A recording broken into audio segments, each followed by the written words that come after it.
le palais El Hadj Djily Mbaye. Né en 1927 à Louga, Baye Djily est un homme d'affaires prospère, mais aussi un très grand philanthrope. Il était le fils de Mame Cheikh Mbaye, un grand érudit et figure importante de la confrérie mouride, mais aussi le frère de Serigne Sam Mbaye, un grand homme religieux. Ce palais est un édifice emblématique construit dans les années 70, mais inauguré en 1979 lors de la période du Maouloud. Il s'étend sur plusieurs hectares et se distingue de par son architecture majestueuse, mais aussi ses matériaux luxueux, notamment le marbre gris. Le palais comprend plusieurs bâtiments, dont un petit palais, un grand palais, une mosquée et des mausolées. Là, nous nous trouvons dans le petit palais et dites-vous qu'on en a déjà l'eau à la bouche tellement c'est magnifique. On retrouve plein d'objets d'antiquité, des tapis faits à la main et quasiment tout ce qui brille est de l'or ou du cristal.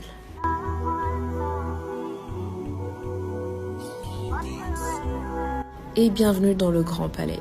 Là, on arrive dans un hall énorme pour accueillir des invités.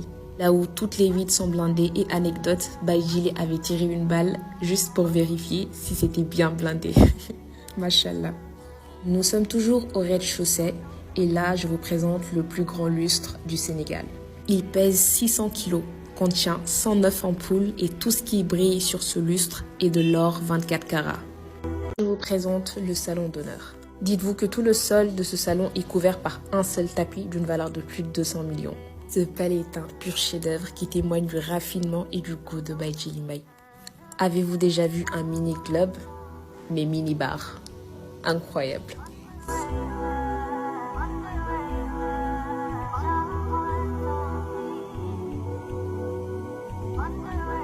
Et bienvenue dans la grande salle de réunion, toujours avec un grand tapis incroyable et des chaises en soie, tissées avec du fil en argent. Direction le premier étage.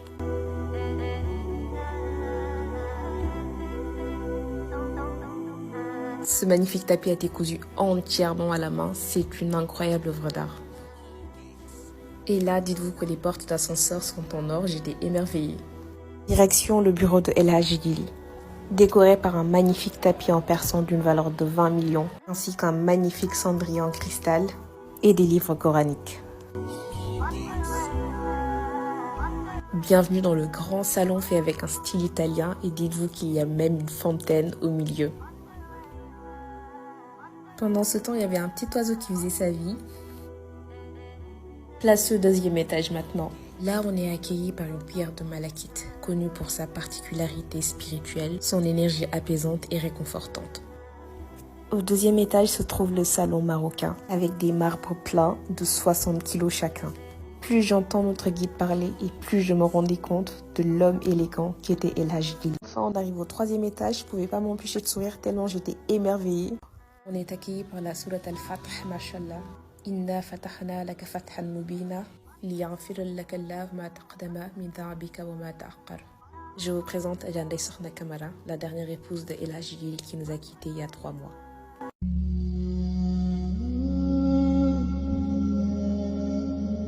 Et on a fini cette visite avec la suite présidentielle qui contient un hammam.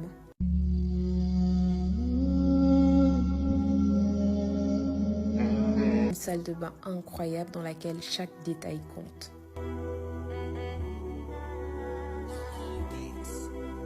Il y a même les initiales de Baye Djily sur les robinets. Ça, c'est incroyable.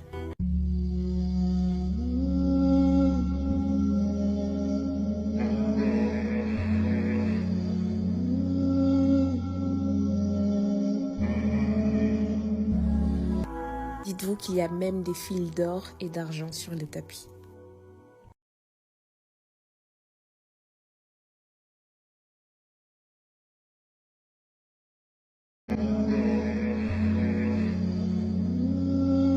Sur cette photo, on peut voir Baye Djily, Ndeye Sokhna Camara et l'ancien premier ministre ivoirien Félix Houphouët-Boigny.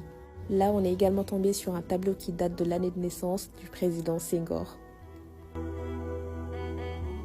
termine la visite du Grand Palais avec le Salon Rouge. On tombe sur un magnifique tissu qui existe en 3 exemplaires, un à la Maison Blanche, un à Versailles et l'autre à Louga. Ce salon a été fait sur un style français et d'ailleurs on tombera sur un tableau du général de Gaulle. présente Adja Aminata Souran, une des épouses de El Hadj Baye Djily, qui est connue pour sa générosité, aussi son soutien indéfectible envers les actions entreprises par Baye Djily, et pour la région et pour ses habitants. Alhamdoulilah pour cette journée. Cédé en 1991, El Hadj Djily demeure une figure emblématique du Sénégal.